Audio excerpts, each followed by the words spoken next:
Hi hello welcome to social post TV. ఈరోజు మన ముందున్నారు సీనియర్ జర్నలిస్ట్ బొత్తుల ప్రసాద్ గారు. గేమ్ చేంజర్ వివాదం నేపథ్యంలో ఐఏఎస్ ఆఫీసర్ అయిన జయప్రకాష్ నారాయణ గారు వ్యాఖ్యలు చేసిన దాని గురించి ఆయన అడిగి తెలుసు. Hi sir. Hi. Game changer వివాదంపై జయప్రకాష్ నారాయణ వ్యాఖ్యలు మీరు ఎలా చూస్తారు సార్? నేను చూడమైంది అది వచ్చి ఇప్పుడు సంక్రాంతికి రిలీజ్ అయిన సినిమా. ఇప్పుడు దాకా ఎక్కడున్నాడు ఆయన? అప్పుడు ఏదన్నా వివాదం చేసిన సినిమా అన్న ఆడేది. ఇదేదో సచ్చిన పాములు చంపడం అంటారు కదా, అటుంది వ్యవహారం. వ్యాఖ్యలు కూడా చాలా విచిత్రంగా ఉన్నాయి.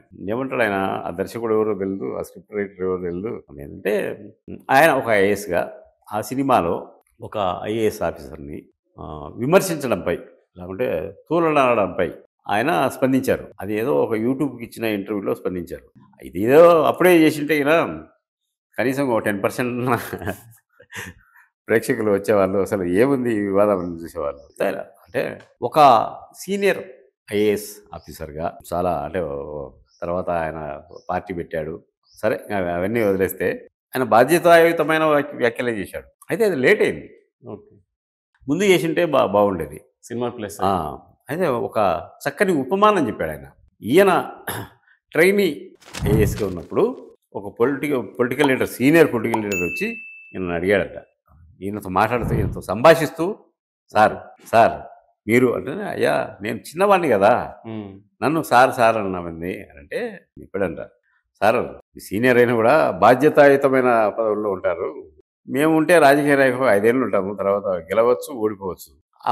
ఓడిపోయామనుకో మళ్ళీ చూడరు. అయితే మీరు ప్రభుత్వ ఉద్యోగిగా, ప్రభుత్వ అధికారిగా చాలా కాలం ఉంటారు, కాబట్టి మీకు ఇవ్వాల్సిన గౌరవం ఇవ్వాలి అని ఈయన ఒక ఉపమానం కూడా చెప్పాడు అందులో. ఏదేమైనా కూడా అది పెద్దగా పట్టించుకోవాల్సినది. ఇప్పుడు విమర్శలు చేయడం వల్ల లాభం లేదు, నష్టము లేదు. కాకపోతే ఆయన ఉనికి చాటుకున్నారు అంతే. ఒక సీనియర్ ఐఏఎస్ ఆఫీసర్గా ఇలాంటి దృశ్యాలు, ఇలాంటి సంభాషణలు ఇక భవిష్యత్తులో ఎందులో రాకూడదు అనే విధంగా ఆయన ఒక సూచన చేశాడు సినిమా ఇండస్ట్రీకి.